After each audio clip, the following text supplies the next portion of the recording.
تا جهان بود از سر آدم فراز، کس نبود از راه دانش بی‌نیاز. مردمان بیخردند در هر زمان، راه دانش را به هر گونه زبان. گیر کردند و گرامی داشتند، تا به سنگ اندر همه بنگاشتند. خیلی به مورد زیبا و موجز فرموده است صاحب قران شاعران استاد ابو عبدالله رودکی که این غایه، این هدف، این مضمون در جامعه کنونی خیلی در خور است. سلام بینندگان عزیز و ارجمند. عالمان به چنین نظرند که هر آنچه که در صور خیال انسان جا میگیرد میگنجد، میتواند انسان با آن فهم و ذهن طبیعی که دارد در شکل ظاهری ایجاد کند و در روزگار خود کاربست نماید. اینجا صحبت می‌آوریم در مسئله برگزاری آزمون علم فروغ معرفت که زیر سرپرستی و اقدام پیشوای ملت محترم امام علی رحمان برگزار می‌گردد همه ساله در جمهوری تاجیکستان. حالا مهمانان را به شما معرفی می‌کنم و سپس می‌گذاریم با آنکه مقصد، ماهیت و نظامنامه آزمون از چه عبارت است و آن کدام مرحله ها را در بر می‌گیرد. حضور دارند در صحبت ما جلال‌الدین امیر، سفربای صمدов، میرزا طاهر عالمов و سلیمان قربانов، کارمندان از وزارت معارف و علم جمهوری تاجیکستان. مسئله عمده یا که مسئله محوری این است که امروز جهان در حال دینامیکی رشد میکند و بسیار فضای تضادناک است. فضا در جامعه تاجیکستان که جامعه آرام است، آسوده است، زیر سیاست خردمندانه و صلح پرورانه اساسگزار صلح و وحدت ملی پیشوای ملت پرزیدنت جمهوری تاجیکستان محترم امام علی رحمان، جامعه، مردم، حکومت در اساس راهبری و راهنمایی پرزیدنت مملکت محترم امام علی رحمان رو می‌آورد به علم، با آموزش، به تحقیق و وارد نمودن ایجاد نو در استحصالات در روزگاری همروزه. با این منظور در آغاز صحبت می‌خواستیم از مهمیت و مقصد برگزاری آزمون جمهوری علم فروغ معرفت چند سخن بگوییم و سپس صحبتمان را ادامه دهیم. مرحبا.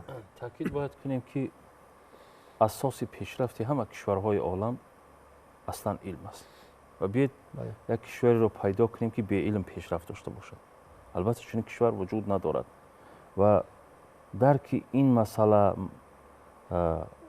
درک بزرگی علم و فراخی علم در جهان امروز بار دیگر ثابت می سازد که تنها کشورهای رشد کردند، کشورهای پیشرفت کردند که محض به علم و تکنیک تکیه کردند و باعث افتخار است که با ابتکار پرزیدنت جمهوری تاجیکستان پیشوای ملت زمان محترم امام علی رحمان پس از اعلان گردیدن یا در دایره یک امرشان که اعلان گردیدن آزمون فروغ صبح دانایی کتاب است، آزمون دیگری، آزمون جمهوری دیگری در با نام علم فروغ معرفت پیشنهاد گردید که در روند رسیدن به اون هدف‌های استراتژیکی که حکومت جمهوری تاجیکستان دارد، در روند پیوست علم با استحصالات، در روند ترغیب و تشویق تکنیک و تکنولوژی حاضر زمان، تحریک دادن جامعه به علم و معرفت، به تکنیک و تکنولوژی حاضر زمان، یک قدم خیلی جدی، یک تحریک خیلی قوی است که چون که آزمون فروغ صبح دانایی کتاب است، مردم را تحریک داد، تمام جامعه را تحریک داد و فضای خالگی که در جامعه وجود داشت، اون فضای خالگی را کتابخوانی و رو توجه به کتاب پر کرد. همین آزمون جمهوری علم فروغ معرفت هم یک تحریک خیلی بزرگی در جامعه امروز تاجیکستان می‌گردد و با افتخار گفتن می‌توان که امروز تاجیکستان که به قول پرزیدنت جمهوری تاجیکستان پیشوای ملت زمان کشوری گنج‌های خفته است، در روند تحریک دادن یا به سوی علم راهنمون ساختن جامعه و مخصوصا دریافت استعدادهای نو در کشف گنج‌ها یک خدمتی خیلی شایسته و قوی میکند و گفتن میتوان که امروز علاکه روزهای در روزهای اولی با اعلان گردیدن آزمون جمهوریوی با امر پرزیدنتی جمهوری تاجیکستان از ماه فوریه سال 2021 و تصدیق نظامنامه او، پخش نظامنامه و طریق واسطه‌های اخباری آمد دسترس نمودن او با همه قشرهای جامعه علاکه احساس میشد که مردم به جنبش آمدند.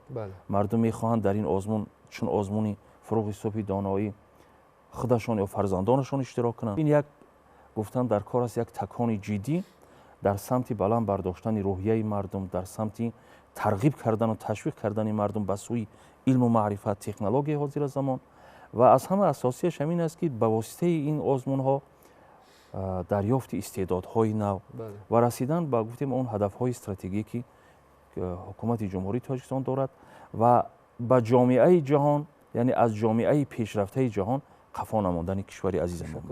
امروز جهان در حال رشد است. روندهای دارای خاراکتری دیالکتیکی در حالند جریان دارند و جامعه تاجیکستان باشد زیر سرپرستی پیشوای ملت محترم امامعلی رحمان توجه میکند به علم، به آموزش، به دستاوردهای علمی و کاربست کردن آنها در روزگاری همروزه. جهتی باز هم صفتا بهتر نمودن زندگی مردم. چرا محض پیشوای ملت راه آوردن با آموزش، با علم، از جمله در رشته فنهای طبیعی دقیق و ریاضی؟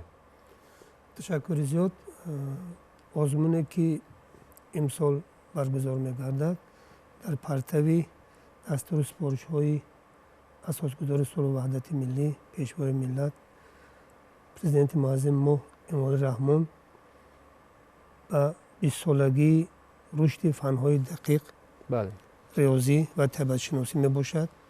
امروز جهانی معاصر که با تکنیک و تکنولوژی معاصر پیشرفته ایستاده است، ندانستن علم‌های دقیق از جهت دقیق علمناک نمودن خوانندگان و باز هم روش دادن خوانندگان و دانشجویان به علم‌های دقیق به آن آورده رساند که این آزمون برگزار کرده شود. البته آزمونی که امسال برگزار می‌گردد این یک تکان مهم در پیشرفت فنهای دقیق خصوصا علم‌های طبیعت شناسی طبیعی ریاضی میباشد و این به آن آورده میرساند که ما چهره‌های نو را هم در سطح مؤسسات تحصیلات میانه عمومی، در سطح مؤسسات تحصیلات ابتدایی کسبی، در سطح مؤسسات تحصیلات میانه کسبی، در سطح مؤسسات تحصیلات عالی کسبی و بعد دیپلمی به میان میآید. امروز وقتی آن رسیده است که ما علم‌های نظریه ما با عملی یکجا کرده در پیشرفت کشور سهم پرصدا گذاریم. علمت به عمل چیار گردد قدری تو یکی هزار گردد. سلامت باشید. مرحمت. در معرفی آزمون در امر آمده است که این آزمون با مقصد عملی گردانی 20 ساله آموزشی و رشد فنهای طبیعت شناسی دقیق و ریاضی در دوام سالهای 2020 و 2040 پیش بینی شده است یا اینکه تهیه گردیده است. در این خصوص چند سخن میگفتید؟ ماهیت اساسی همین آزمون رو باز قید کردن لازم است که دو جهت دیگر رو، مثلا یکی تبلیغ نمودن خود همین فنهای دقیق طبیعت شناسی و ریاضی رو، دیگرش باشد یعنی همون شخصانی که با همین فنها سر کار دارن مهمیت خود رو، لازم بدن خود رو برای همین وطن درک میکنن و کوشش میکنن که در آینده همون خیلی که از استاد قید کردن قسمت نظریوی خود رو به عملیات در تاجیکستان در جمهوری عزیزمون پیاده گردونند. تاکید و پیشنهادهای اساسگذار صلح و وحدت ملی پیشوای ملت محترم امامعلی رحمان که در پیام امسال به مجلس عالی بیان داشتند و همچنین امر پرزیدنت مملکت از 11 فوریه یعنی که به تصویب رسیده است، اوید با مقصد بلند برداشتن 20 ساله آموزش و رشد فنهای طبیعت شناسی دقیق و ریاضی و پیوست نمودن علم با استحصالات و بلند برداشتن دانش و ملکه یعنی که خوانندگان و دانشجویان ما дар самти илмҳои дақиқ табиӣ ва риёзӣ ва баланд бардоштани донишу тафаккури техникии мардум ба қадам ниҳодан ба замони муосир ва баланд бардоштани ҳамун дониши технологияи муосир ба роҳ монда шудааст. ва бозам қайд кардан ба маврид аст ки илмҳои дақиқ рӯз то рӯз барои баланд бардоштани барои баланд рафтан, яъне ки пешрафт кардани кишвари азизи мо бисёр ҳам муҳим мебошад. ва бояд мо кадрои ҳамин ихтироокору навовар дар кишвар бисёр зиёд яъне ки дошта бошем. واقعا همین است. ساختار و سیستم را متخصص پیش میبرد و هر قدری که ما متخصصان سطح جهانی، متخصصان بالای قد داشته باشیم، اطمینان است که ما میتوانیم در دلخواه ساحه در جامعه تاجیکستان با پیشرفت با ناوگانی نائل کردیم. اینجا همکارانمان یک نوار کوتاهی را آماده کردند در مسئله برگزاری آزمون جمهوریوی علم فروغ معرفت که ماهیت این آزمون را برای ما و شما میکشد. همراه تماشا میکنیم و سپس صحبتمان را ادامه میدهیم. جهان معاصر با تحولات و دستاوردهای بزرگ علمی و ایجادی انسان به پیشرفت و ترقیات بیشتر نائل می‌گردد.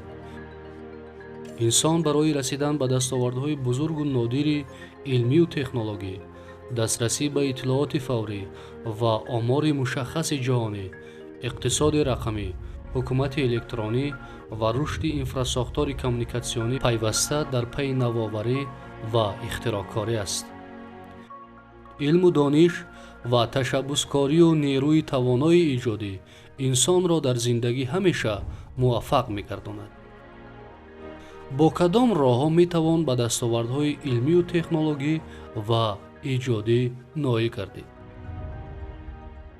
کتاب و دانش، علم و نوآوری‌های و اختراعات، آموزش و از خودنمایی فن‌های طبیعی، دقیق و ریاضی واسطه اساسی و با اعتماد تأمین پیشرفت و ترقیات بیشتر دولت و زندگی شایسته مردم. تدبیرهای سریوقتی و مؤثر دولت و حکومت جمهوری تاجیکستان. اعلان سال 2010 سال معارف و فرهنگ تکنیکی. سالهای 2020 2040 20 ساله آموزش و رشد فن‌های طبیعی، دقیق و ریاضی در ساحه علم و معارف و آزمون جمهوریوی علم فروغ معرفت.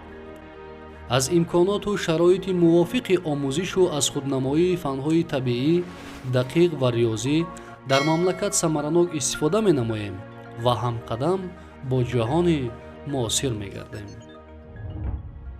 علم و دانش دستاوردهای ما را بیشتر و سطح زندگیمان را باز هم بهتر می‌گرداند. آزمون جمهوریوی علم فروغ معرفت وسیله پیوستن به جهان معاصر.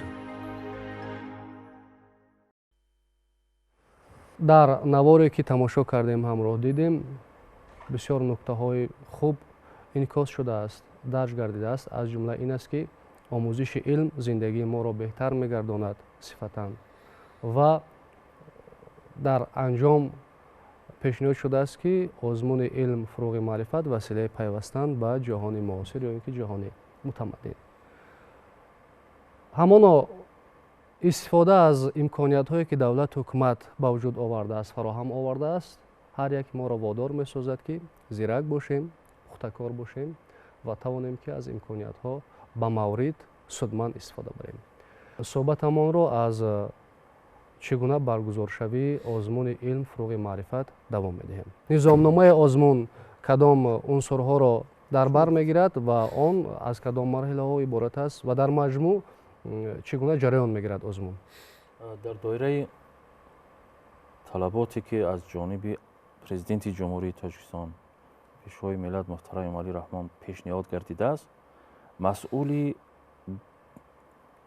زیر سرپرستی پرزیدنت جمهوری تاجیکستان آزمون جمهوریوی علم فروغ معرفت دایر می‌گردد و مسئول برگزاری این آزمون академияи миллии илмҳои ҷумҳурии тоҷикистон, вазорати маориф ва илми ҷумҳурии тоҷикистон, вазорати иқтисод ва савдо, вазорати саноати ҷумҳурии тоҷикистон ва саридораи геологияи ҷумҳурии тоҷикистон мебошанд, ки дар раванди баргузории озмун масъулият доранд, ки рафти пурраи озмунро дар дурдастарин маҳалҳо ҳам бояд назорат кунанд ва як тартиби низоми муайяне ки дар доираи низомномае ки тасдиқ шудааст бояд сурат бигирад ва ҳар як нафар шаҳрванди тоҷикистон навобаста аз он ки ӯ донишҷӯ аст, ӯ аспирант аст, докторант аст ё ки хонандаи муассисаи таҳсилоти умумӣ аст ё як шаҳрванди оддии кишвар аст, ба қайд гирифтан дар ягон хо муассисаи таълимӣ ё ки ягон пажӯҳишгоҳ ё ки ташкилоти илмӣ иқтисодӣ метавонад ки дар ин озмун иштирок кунад ва дар доираи он талаботе ки низомнома пешниҳод кардааст метавонад ки хубозмоӣ кунад. яъне умуман маҳдудият нест барои иштирок кардан. ягон маҳдудият ҳамчуноне ки дар озмуни фуруғи субҳи доноӣ китоб аст ягон маҳдудият ҷорӣ набуд, пас дар озмуни илм фуруғи маърифат ҳам ки барои ҷомеаи тоҷикистон пешниҳод гардидааст ҳеҷ гуна маҳдудият вуҷуд надорад ва ҳар як нафар шаҳрванд метавонад иштирок кунад. ғайр аз ин бояд таъкид кунем ки озмун аслан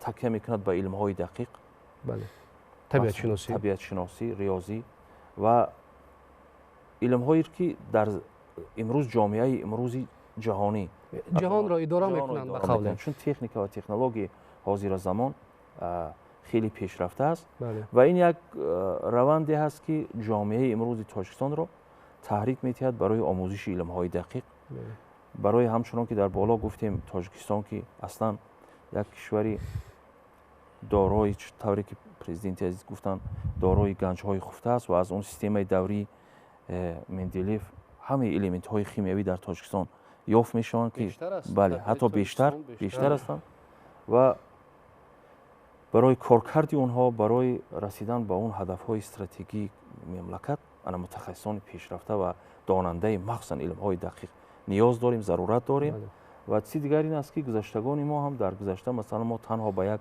илмҳои гуманитарӣ гузаштагони мо такя накарданд, балки мо олимони зиёде дар соҳаи илмҳои дақиқ доштем ки ҳатто бибинед ки муҳаммад алхоразмӣ асосгузори илми алгебра ва абурайҳони берунӣ, абуалӣ сино ки дар илми химияву илми кимиё чӣ қадар пешрафт карданд. ва умуман агар ки таърихи гузаштаи миллати замонро ҷустуҷӯ кунем, хеле олимони бузурге дар илмҳои дақиқ то ба ҳадди хеле баланде расиданд ки баъдтар масалан дар соҳаи астрономия ва физика ва дигар илмҳои дақиқ онҳо як асоси пешрафти илм дар урупо гаштанд. бунёдгузорони илмҳои дақиқ буданд. аз ин лиҳоз озмун гуфтем ки дар 4 марҳила дар 4 давр доир мегардад ва ҳама шаҳрвандони азизи кишвар метавонанд дар озмун бо ихтироати худшон бо дастовардҳои илмӣ вобаста ба технологияву илмҳои дақиқ иштирок кунанд, яъне ягон маҳдудият вуҷуд надорад ва чизи дигар ин аст ки ин озмун гуфтем ки ҷомеаи имрӯзи тоҷикистонро махсус хонандагону донишҷӯёну аспирантону докторантонро таҳрик метиҳад ки болои худ бештару бештар кор кунанд. ҳамон тавре ки абушакури балхӣ мегӯяд дар талаби илм камар чуст кун, дасти ашғоли дигар суст кун. яъне замоне расидааст ки имрӯз аз дигар ашғоли дигар ҷавонои мо даст суст кунанд ба илму маърифат гир бошанд ва ин як омиле мешавад ки барои пешрафти донишҳои илмию техникӣ онҳо як заминаи хеле қавӣ гузорад.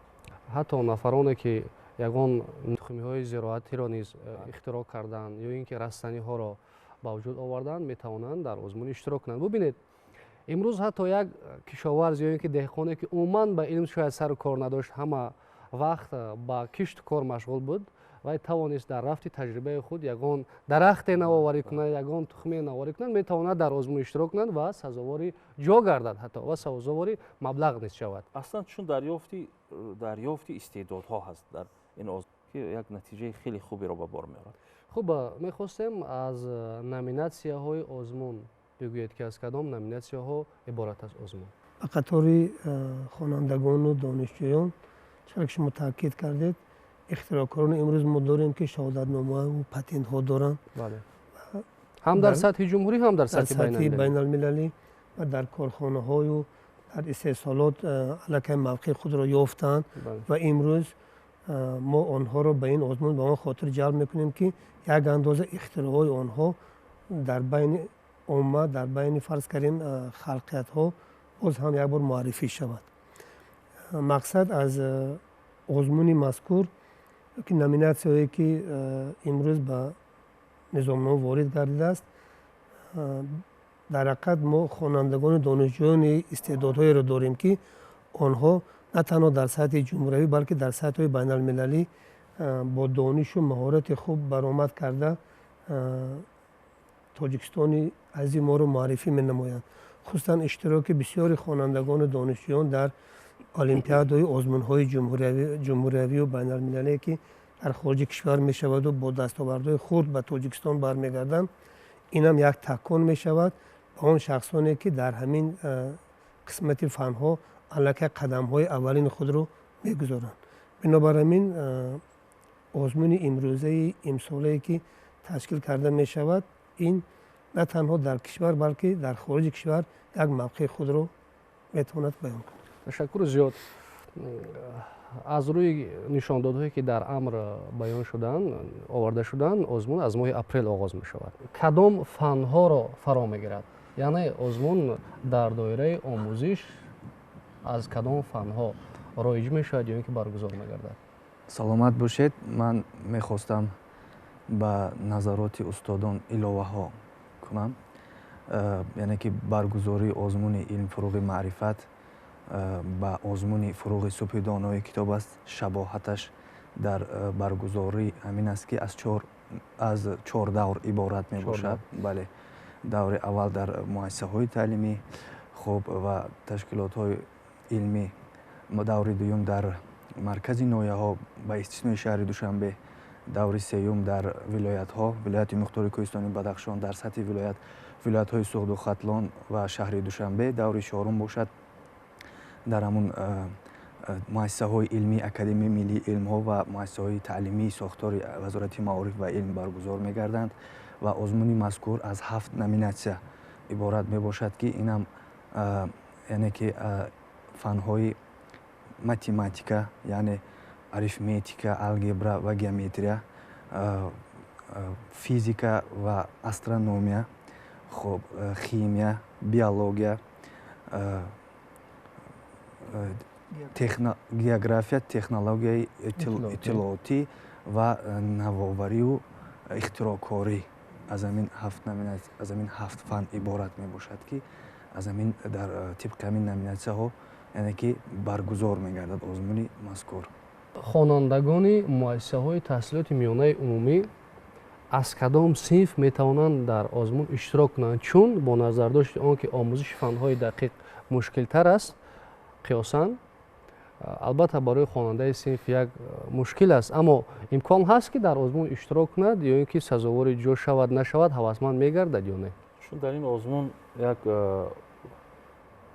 гуфтем ки маҳдудият барои ҳеҷ кас ҷорӣ нашудааст, вале дар синфҳои ибтидоӣ, дар синфҳои масалан 2, 3, 4 кӯдакон бо фани табиатшиносӣ мехонанд ва дар раванди ин чиз гуфтан дар кор аст ки ба хотири ҳавасманд кардани кӯдакон онҳо метавонанд ки масалан агар ки ягон ихтирооте дошта бошанд ё ҷаҳонбинии фароху васеъ вобаста ба илмҳои табиӣ, риёзӣ дошта бошанд ё математикӣ дошта бошанд, албатта онҳо математика мехонанд. кӯдаконе ҳастанд ки дар синфҳои поёнӣ ҳам бо дар ҳалли масъалаҳои хеле мушкил онҳо ҳам баъзе кӯдакони адарёни дети ё ки кӯдакони фавқулода донишашон онҳо ҳам метавонанд, яъне маҳдудият болои онҳо ҷорӣ нашудааст ва агар ягон нафар кӯдаке ки масалан қобилияти хуби эҷодӣ дорад, қобилияти тафаккури хуби математикӣ ва техникӣ дорад, метавонад ки дар озмун иштирок кунад. яъне мо инҷо озмун ягон нафарро маҳдуд намекунад. баҳогузорӣ ё худ холгузорӣ аз рӯи иштирок кардан дар фанҳое ки инҷо муаррифӣ кардан гуфтанд чӣ гуна сурат мегирад?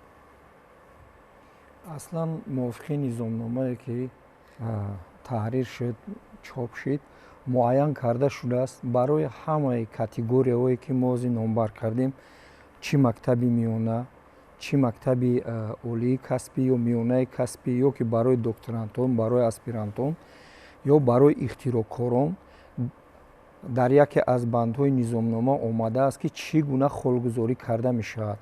Масалан, барои ҷавоби пурра ва амалӣ доштаи онҳо 10 хол баҳогузорӣ карда мешавад ва ҳамин хел тақсимот омадааст. Агар ба шарте ки иштирокчӣ фақат қисми назариявӣ ҳамун саволе ки ба ӯ дода мешавад, агар вай донад, ба ӯ ҳамагӣ 2 хол дода мешавад. барои ҳамаи намудҳое ки мо инҷо ҳозир номбар кардем, 7 номинатсия ва ҳамун зинаҳое ки таҳсилот вуҷуд дорад, аз рӯи адабиётҳои муайяншудае ки онҳо таҳсил мекунанд ва дар худи низомнома китобҳои адабиёти иловагӣ оварда шудааст ки дар кадом бигем чорчӯба ҳамин суҳбат ё ки озмун гузаронда мешавад. хуб, дар он ҷо қайд шудааст ки онҳое ки масалан ба баҳои хуб ҷавоб метиҳанд сазовори 8 балл мешаванд ё ки хол мегарданд. ҳамзамон дар рӯйхат дар низомнома омадааст ки адабиёте ки пешниҳод шудааст, инҳо адабиёти иловагӣ дар баробари адабиёте аст ки аз ҷониби Вазорати маориф ва илми ҷумҳурии Тоҷикистон барои муассисаҳои таҳсилоти миёнаи умумӣ, касбӣ ва умуман пешбинӣ шудааст. ба хотири баландбардоштани маърифати илмиву техникии худаш метавонад ки аз дигар адабиётҳо ҳам истифода кунад. вале гап дар ин аст ки ба хотири ҷой гирифтани иштирокчии озмун ӯ ҳам тариқи амалӣ ва ҳам тариқи назариявӣ бояд ки омодагӣ бигирад. яъне озмун ҳам аз ҷиҳати назариявӣ ва ҳам аз ҷиҳати амалӣ ба иштирокчии озмун холгузорӣ мекунад. агар иштирокчӣ аз рӯи ҳамон адабиёт ё ки китобҳое ки аз ҷониби Вазорати маориф пешниҳод шудааст дар муассисаҳои таълимӣ баромад кунад, хуб баромад кунад ва фаъол бошад, имкон ҳаст ки сазовори ҷо гардад дар даври ҷамъбастии озмун.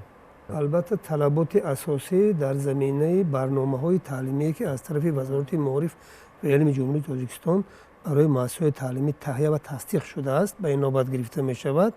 он адабиётҳои иловагие ки имрӯз дар ҳамин низомнома омадааст ва он адабиётҳои дигаре ки муҳтарам Амиров гуфтанд ба инобат гирифта мешавад. лекин қисмати асосии ба инобат гирифтани холҳои баҳодиҳӣ дар заминаи барномаҳои таълимие ки аз тарафи Вазорати маориф ва илми ҷумҳурии Тоҷикистон таҳия ва тасдиқ шудааст, дар заминаи барномаҳои мазкур китобҳои дарсӣ таҳия ва тасдиқ гардидааст. сарҳад ҳаст байни он нафароне ки дар муассисаҳои миёнаи умумӣ таҳсил мекунанд, байни он нафароне ки дар муассисаҳои олӣ таҳсил мекунанд ва дигар сохтору ташкилотҳои илмӣ.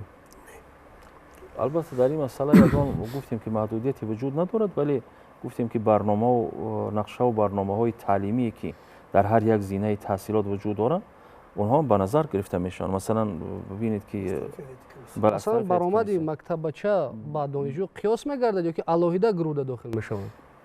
аминҷа якча равшанӣ андохтан лозим аст ки барои хонандагони мактаби миёна алоҳида аст. рафти ҳамин озмун, бале, гурӯҳи алоҳида аст. барои хонандагоне ки масалан дар мактабҳои миёнаи касбӣ ё ки ибтидоии касбӣ таълим мегиранд, барои онҳо дигар аст. барои мактабҳои олӣ дигар аст. барои докторантҳо дигар мешавад. барои он ки масалан докторант ё ки аспирант унвонҷӯ ва ё дараҷаи илмишон баландтар бале, вай уҷада бо ҳамун адабиёти муайян барои онҳо муайян гардидааст.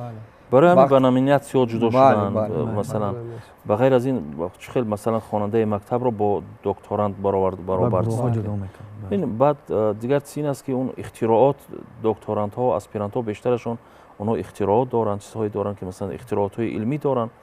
албатта ин чизҳо ҳама ба назар гирифта мешавад. яъне тамоми шароити фароҳам оварда шудааст ки нисбати ягон масалан иштирокчӣ ягон ҷабр нашавад. агар ба шарти ки қарори ҳайати комиссия, ҳайати доварон бигем ё ки ҳакамон ба комиссия масалан мувофиқат накунад, комиссия метавонад ки қарори онҳоро аз сари нав дида бекор кунад. барои ҳамин устод дуруст қайд кардан ҳамаи ҷиҳатҳо дида шуда. ин ҳам шаффофияти баргузории озмунро нишон медиҳад. дар амр ҳамон омадааст ки нафароне ки дар даври ҷанбастии озмун сазовори ҷои якум дуюм сеюм мегарданд ҳақ надоранд ки дар муддати 3 сол такроран дар озмун иштирок кунанд. чаро чунин маҳдудият пешбинӣ шудааст? албатта нафаре ки масалан дар яке аз номинатсиҳо иштирок кард бо дониши васеъ ҷаҳонбинии васеъ масалан тавонист ки дониши худашро маърифӣ кунад, ӯ дар солҳои минбаъда метавонад ки масалан дар доираи ҳамин донишҳои гирифтааш бо метавонад ки дар озмун масалан ғолиб бояд. аз ин лиҳоз ба хотири боз ҳам пайдо кардани истеъдодҳои нав, ба хотири таҳрик додани дигар нафарон ки дар ин озмун иштирок кунанд, ба хотири замина гузоштан барои пешрафти донишҳои нав дар кишвар ва гуфтем ки пайдо кардани истеъдодҳои нав, ин чиз пешбинӣ шудааст. дар низомнома омадааст ки як шахс танҳо дар як номинатсия метавонад иштирок кунад. дар дигар номинатсия барои бештар ҷалб кардан ба озмун омӯзгороне ки хонандагонро мактаббачаҳоро омода мекунанд барои иштирок кардан дар озмун ва агар шогирдони онҳо сазовори ҷой гарданд дар даври ниҳоии озмун, онҳо низ ҳавасманд карда мешаванд. дар низомнома пешбинӣ шудааст омӯзгороне ки хонандагону донишҷӯёни худашонро омода мекунанд ё нафарони шояд нафари аз ҷомеа ягон нафарро омода мекунад, пешниҳод мекунад, ихтироъкор ё навовар бошад. ин омӯзгорон бо аз ҷониби ҳам вазорати маориф ва илми ҷумҳурии Тоҷикистон ва ҳам аз ҷониби Академияи миллии илмҳои ҷумҳурии Тоҷикистон, инчунин аз ҷониби мақомотҳои иҷроии ҳокимияти давлатӣ, вилоят, шаҳр ва ноҳияҳо ҳам ҳавасманд карда мешаванд. яъне мо соли гузашта аз ҷониби вазорати маориф ва илми ҷумҳурии Тоҷикистон бо нишонии аълочии маорифи ҷумҳурии Тоҷикистон омӯзгорон, як қисмати омӯзгорон сарфароз гардонида шуданд. ифтихорномаи вазорати маориф ва илми ҷумҳурии Тоҷикистон сарфароз гардонида шуданд.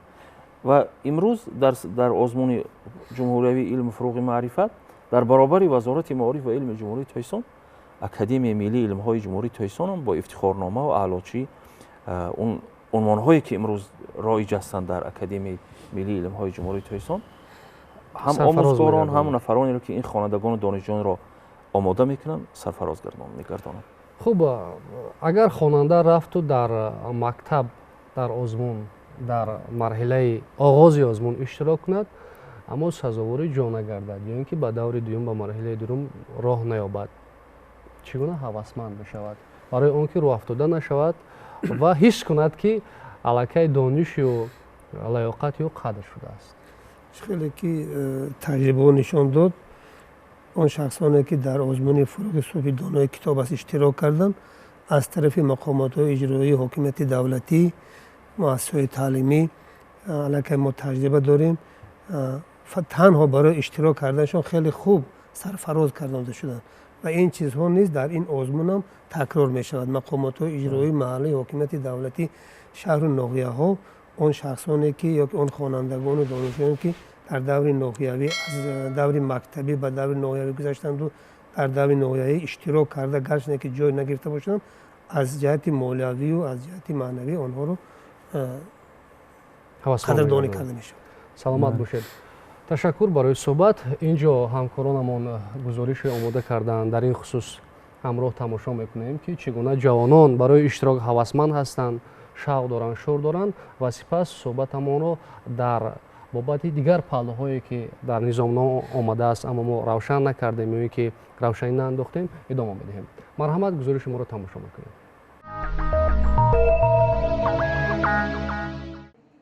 ҷаҳони муосирро бе омӯзиш ва рушди фанҳои табиатшиносӣ ва дақиқ тасаввур кардан қариб ғайриимкон аст.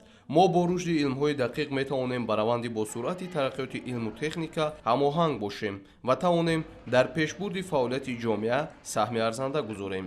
ин омил ки яке аз зинаҳои муҳим барои расидан ба ҳадафҳои устувор мебошад, ҳар яки моро водор месозад ки омӯзиши илмҳои дақиқро тадриҷан ба роҳ монем ва таваҷҷӯҳи насли наврастро ба ин равия ҷалб намоем.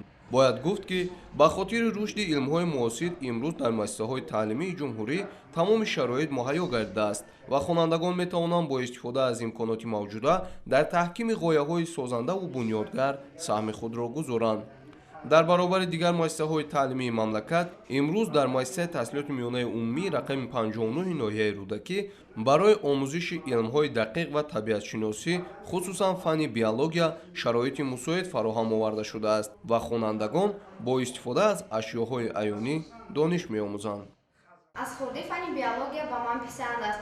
Зиндагии ҳайвонот ба ман аз хурдӣ ҷолиб буд. Маҳз ҳамин чиз боис гардид ки ман фанни биологияро омӯхта истодам. Ман дар олимпиадаи дохили муассисавӣ иштирок карда ва сазовори ҷои намоён гаштам. имрӯз дар муассисаи мо барои омӯхтани фанни биология ҳама шароит муҳайё аст. омӯзгорон бо асбобҳои аёнӣ ба мо илм меомӯзонанд. фанни биология аз ҷумлаи фанҳои табиатшиносӣ ба ҳисоб меравад, ки бо омӯзиши он хонандагон бо ҳаёт ва афзоиши олами ҳайвоноту наботот шинос мешаванд. ҳамчунин омӯзиши ин фан дар замири хонандагон дӯст доштани табиат ва олами иҳотанамударо зиёд мегардонад ва ҳамин боис мегардад, ки насли наврас дар тозагии муҳити атроф саҳми хешро гузоранд. биология яке аз фанҳои табиӣ ба ҳисоб меравад. дар замони ҳозира бахусус ба фанҳои табиӣ тамоми сайёраи мо инсоният рӯ меорад. зеро ки яъне асоси пешравии тамоми соҳаҳо аз биология, аз фанҳои тиб, табиат вобаста. дар муассисаҳо диққати ҷиддиро ба он равона карданд, ки ин фанҳо чӣ аз ҷиҳати назариявӣ, чӣ аз ҷиҳати илмӣ яъне бештар тараққӣ ёбанд, бештар рушд кунанд. зеро ки ҷамъият бе пешрафти ин фанҳо вуҷуд дошта наметавонад. аз ҳамин сабаб мо ҳам бо хонандагон дар дарсҳо кӯшиш мекунем, ки умуман дар бораи фанни биология, вазифаҳои он, мақсадҳои он бо асбобҳои аёнӣ дарс гузарем, фаҳмондадиҳӣ кунем, то ки хонандагон аз олами биология хабардор шаванд. солҳои охир ҳукумати ҷумҳурии тоҷикистон ба масъалаи рушди фанҳои дақиқ, омӯзиши технологияҳои муосир ва таҷҳизондани озмоишгоҳҳои таълимию илмӣ дар муассисаҳои таълимӣ диққати махсус зоҳир намудааст, зеро пешрафти босуръати илму техника ва раванди рӯзафзуни ҷаҳонишавӣ дар ҷомеаи муосир дигаргуниҳои назаррас ба вуҷуд оварда аз ҷавонону наврасон тақозо менамояд, ки ҷиҳати омӯзиши он талоши бештар намоянд. аз ҷониби пешвои миллат муҳтарам Эмомалӣ Раҳмон эълон гардидани солҳои 2020-2040 ҳамчун 20-солаи омӯзиш ва рушди фанҳои табиатшиносӣ, дақиқ ва риёзӣ дар соҳаи илму маориф далели возеҳи таваҷҷӯҳ ва дастгирии доимии роҳбарияти олии мамлакат ба ҳисоб меравад ва ин нукта ҳар фарди бедордилро водор менамояд, ки аз ин ҳадаф ҷонибдорӣ намоянд.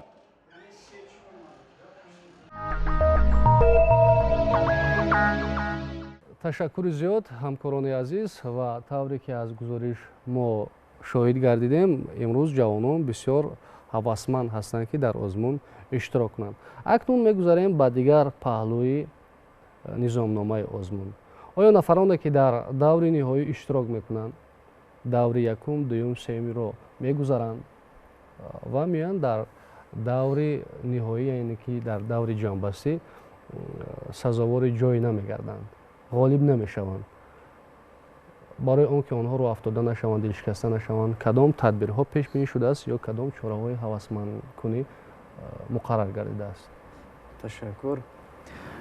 барои иштироккунандагоне ки дар то даври ҷумҳуриявии озмун иштирок мекунанд ва дар даври ҷумҳуриявӣ низ ширкат меварзанд, тибқи низомномаи мазкур барои ҷойҳои чорум, панҷум, шашум, яъне аз тарафи Академияи Миллии Илмҳо ба онҳо яъне ки нишонии илм ва инноватсия ва ифтихорнома сарфароз гардонда мешаванд. Сарпарастони онҳо низ ба мукофотҳои пулӣ, ифтихорномаҳо сарфароз гардонда мешаванд ва падару модарони иштироккунандагоне ки дар даври ҷанбастӣ, яъне дар даври ҷумҳуриявӣ ҷойҳои якум, дуюм ва сеюмро ишғол мекунанд, аз тарафи Вазорати Маориф ва Илм бо нишонии маърифатпарвар ва ифтихорномаи Академияи Миллии Илмҳо сарфароз гардонда мешаванд, ки қарзи сарфароз намудани онро Вазорати Маориф ва Илм Ҷумҳурии Тоҷикистон тартиб медиҳад. як хонанда, як довталаб дар озмун иштирок мекунад,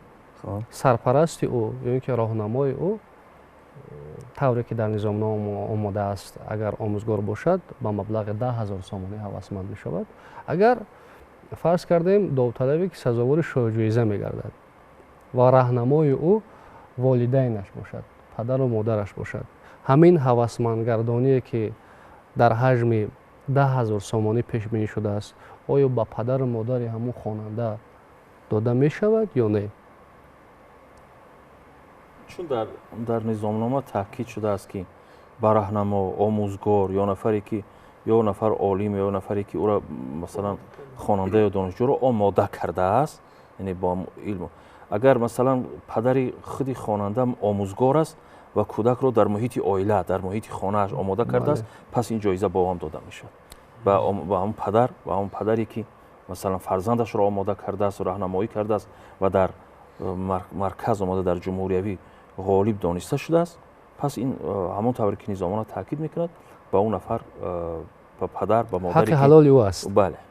Чӣ гуна маблағ пешбинӣ шудааст барои онҳое ки ҷои якум мегиранд, ҷои дуюм мегиранд ва сазовори шоҳиҷоиза мегарданд? барои ҳар як номинатсия барои ҷои якум 35,000, барои ҷои дуюм 25,000, барои ҷои сеюм 15,000 маблағ ҷудо карда шудааст ки ҷои якум 1 нафар, ҷои дуюм 2 нафар ва ҷои сеюм 2 нафар ғолиб дониста мешавад. Инчунин амиро қайд кардан лозим аст ки барои довталабоне ки дар мактабҳои таҳсилоти миёна ё миёнаи касбӣ мехонанд, баъди ғолибияти даври чорумро ба даст овардан, мувофиқи низомнома онҳо ба кадом донишгоҳе ки мактаби олие ки хоҳиши хондан, яъне давом додани таҳсилотро доранд, бе ягон мамнуъият онҳо ба он ҷо метавонанд. Агар дар даври ҷанбастӣ ғолиб бояд. Бале, дар даври чорум. ҳамон ғолиби ҷои якум, дуюм ва сеюме ки дар даври чорум фарз кардем хонандаи муассисаи таҳсилоти миёнаи умумӣ, ибтидоии касбӣ ва миёнаи касбӣ бошад, аз рӯи ҳамун номинатсия ки баромад кардааст, ғолиб омадааст, аз рӯи фанни математика баромад кардааст, ӯ метавонад ки бе имтиҳон ба дилхоҳ муассисаи таҳсилоти олии касбии ҷумҳурии Тоҷикистон аз рӯи ҳамон ихтисосе ки дар номинатсия ҷои якум, дуюм, сеюмро гирифтааст, ишғол кардааст, бе имтиҳон дар гурӯҳи буҷавӣ дохил шавад. Агар донишҷӯ ёки хаткунандаи зинаи бакалаври муассисаи таҳсилоти олии касбӣ бошад, аз рӯи номинатсие ки ҷои якум, дуюм ё сеюмро гирифтааст, дар зинаи магистратураи муассисаи таҳсилоти олии касбӣ аз рӯи ҳамон ихтисос дар гурӯҳи буҷавӣ қабул карда мешавад. Агар магистранте ки дар ҳамин зина, дар ҳамин номинатсия ҷои якумро гирифтааст, дар зинаи доктор PhD ёки докторан аз рӯи ихтисос дар гурӯҳи буҷавӣ идомаи таҳсил карда метавонад ки ин имтиёзҳо хеле хуб ҳастанд ва ин ба он оварда мерасонад ки имрӯз ҳам хонандаи муассисаи таҳсилоти миёнаи умумӣ, ибтидоии касбӣ, миёнаи касбӣ, олии касбӣ ҷиддуҷаҳд мекунад ва мехоҳад ки фаъолона иштирок карда ҷойҳои намоёнро ишғол намояду идомаи таҳсилашро дар ин ё он зинаи таҳсилот давом диҳад. Саломат бошед. Зинаҳои баргузории озмунро бинед. Имкон ҳаст ки хонандаи мактаб низ ҳавасманд шавад ва барои он ки ҳавасманд мешавад, талош мекунад ки зарфиятҳои зеҳнии худро муаррифӣ кунад. Як нафаре ки тавре ки дар оғози суҳбат гуфтем, шояд умуман ба илм рабт надошт, сару кор надошт, аммо дар таҷриба чун ба кишоварзӣ машғул буд, тавонист ниҳоли наве, дарахти наве кашф кунад, ихтироъ кунад, иҷод кунад, иштирок мекунад дар озмун ва ҳавасманд гардонида мешавад. Ва он нафаре ки дар илм аллакай ба истеҳсолот дастёб шудааст, вай низ метавонад ки дастоварди худро муаррифӣ кунад ва сазовори ҷо гардад.